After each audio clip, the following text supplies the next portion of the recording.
Après l'onde de choc provoquée par la publication du rapport Sauvé sur les agressions sexuelles dans l'Église catholique, les témoignages de victimes ont continué à affluer. Regardez ces chiffres. Depuis 3 mois, 90 nouveaux signalements ont été recensés dans la région, jusqu'à 65 en Alsace, qui bat tous les records, au point que le diocèse de Strasbourg a noué un partenariat avec l'association France Victimes. Les explications avec Nadine Lee et David Meneuf. Le raz-de-marée était attendu et son ampleur submerge le diocèse de Strasbourg. 65 nouveaux témoignages de victimes d'abus sexuels recueillis en 3 mois.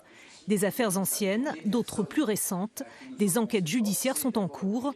La libération de la parole est devenue réalité. Chaque semaine, pratiquement, il y a des personnes nouvelles qui se manifestent et pour qui le rapport de la SIAZ et le fait de faire de la publicité a été décisif pour accoucher de leur parole, déjà de la conscience qu'ils ont de l'abus qu'ils ont subi il y a peut-être 20, 30, 40 ans en arrière, et ensuite la possibilité, voire même une nécessité intérieure de parler.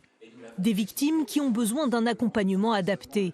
Le diocèse s'est donc adjoint les services de l'association France Victimes. Un numéro de téléphone a été créé. À l'autre bout du fil, une cellule dédiée de 4 professionnels spécialisés dans les abus sexuels.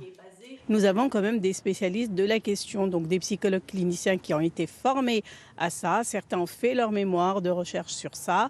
Et puis nous avons une criminologue donc, qui est aussi très en pointe en tout cas sur cette thématique. Un accompagnement gratuit et confidentiel.